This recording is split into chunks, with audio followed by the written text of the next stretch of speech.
एक छोटे गांव में एक बुढ़िया रहती थी। वो बिल्कुल ही अकेली थी। उस बुढ़िया का कोई भी नहीं था। वो बुढ़िया बहुत ही गरीब थी। बुढ़िया रोज जंगल से लकड़ियां लाकर उन्हें बाजार में बेचकर अपना पेट बड़ी ही मुश्किल से भर पाती थी।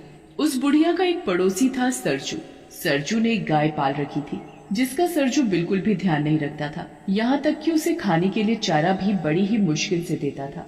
एक दिन की बात है। इस गाय का मैं क्या करूं?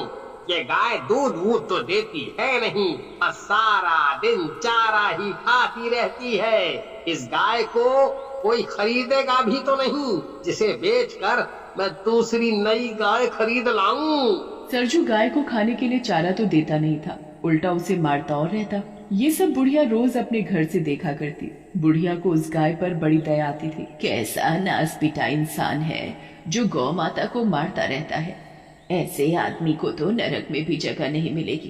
पाप लगेगा इसे, पाप। जब देखो बेचारी गाय को मारता ही रहता है। एक दिन की बात है। बुढ़िया सरजू के घर के आगे से जा रही थी, तभी उसे गाय के जोर जोर से चिल्लाने की आवाज आई, जिसे सुनकर वो रुक जाती है और वो सरजू के आंगन में झांक कर देखती है। लगता है गाय बहुत भूखी है, तभी इतने जोर जोर से शोर मचा रही है। ये सरजू खुद तो अपना पेट भर लेगा और घूमने निकल जाएगा, लेकिन बेचारी बेजुबान गाय के ऊपर इसे जरा भी दया नहीं आती। फिर बुढ़िया कहीं से गाय के लिए चारा लेकर आती है और सरजू के आंगन में जाकर गाय को चारा खिलाने लगती है और उसके सिर पर बड़े प्यार से हाथ फेरती है। चारा खाकर गाय का शोर मचाना बंद हो जाता है। गौ माता, तुझे भूख लगी थी ना?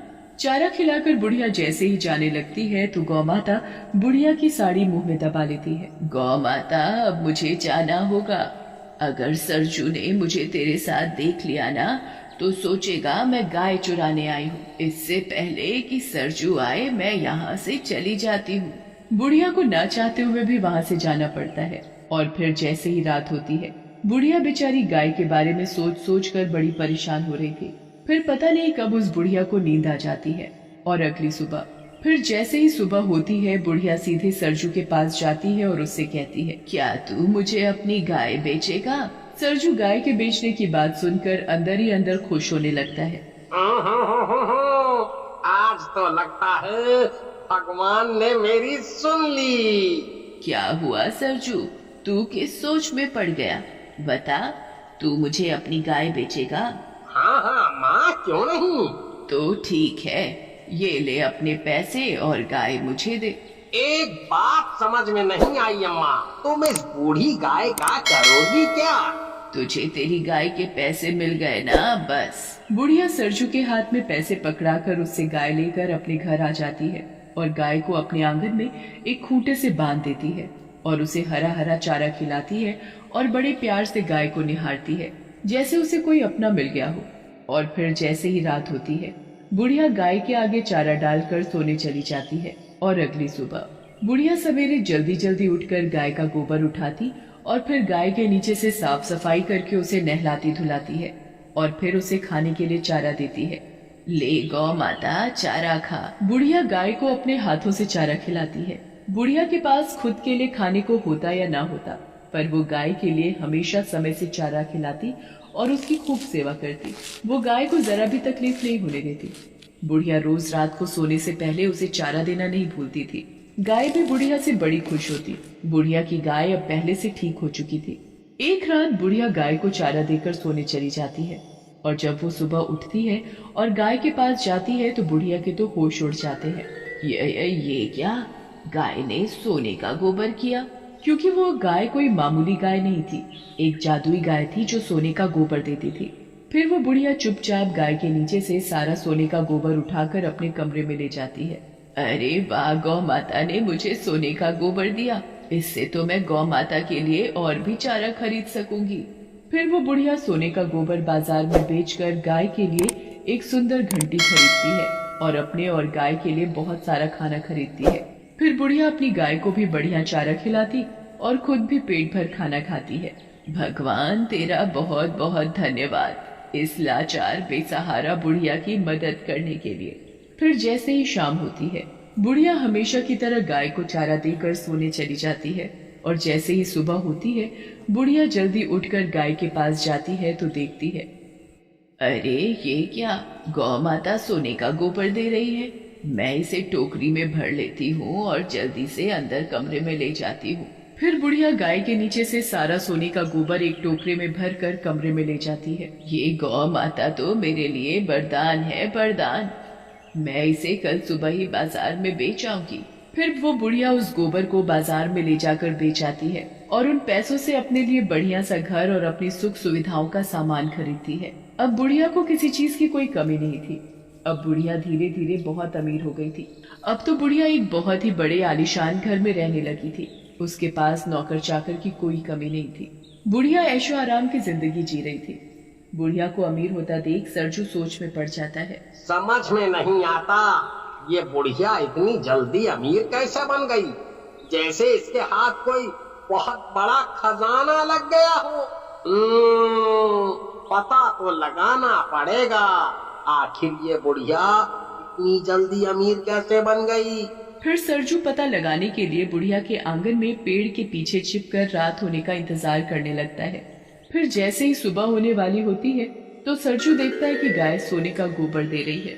ये देख सरजू की आंखें फटी की फटी रह जाती हैं। अरे दादा रे दादा, ये गाय तो सोने का गोबर दे रही है।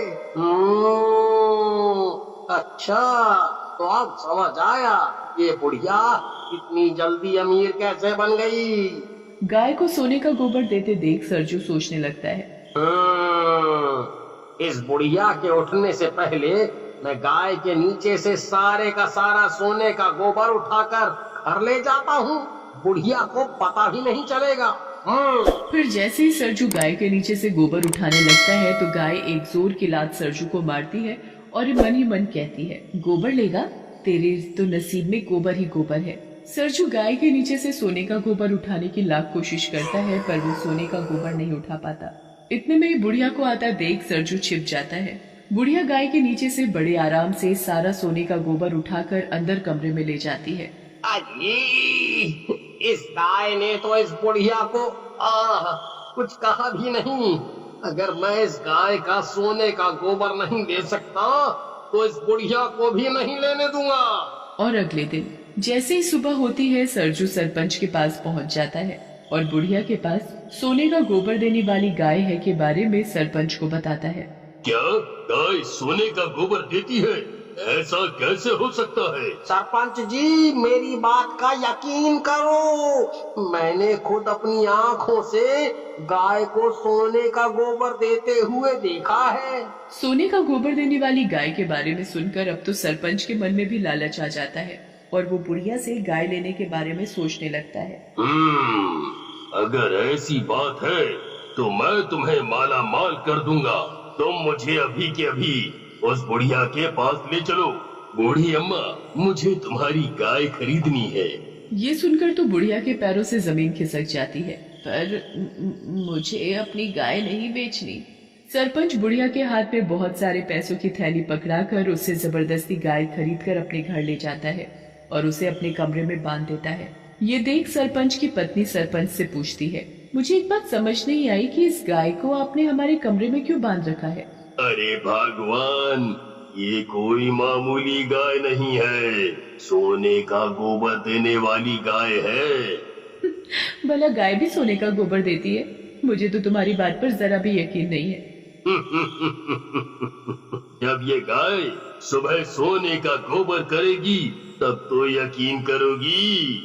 उधर बेचारी बुढ़िया अपनी गाय को याद कर कर के रोए जा रही थी। मेरी गाय, हाय रे मेरी गाय, मैं मेरी गाय के बिना कैसे रहूंगी? वो ही तो मेरे जीने का एक सहारा थी। बुढ़िया गाय को याद करके सो जाती है। उधर सरपंच की खुशी का ठिकाना नहीं था। सरपंच गाय को खूब सारा चारा खिलाता है जिससे कि गाय खूब सारा सोने का गोबर दे सके। फिर थोड़ी ही देर बाद सरपंच और उसकी पत्नी सो जाते हैं और जैसे ही सुबह होती है सरपंच की पत्नी सरपंच को उठाते हुए कहती है, ए जी उठो ना, देखो ना कितनी बदबू आ रही है, जैसे गाय ने गोबर कर रखा हो। ये क्या? गोबर? गाय ने तो सोने का गोबर दिया ही नहीं। सरपंच सरजू की खूब धुलाई करता है और वापस गाय बुढ़िया को दे आता है। बुढ़िया गाय को वापस पाकर बड़ी खुश होती है और उसके गले लग जाती है।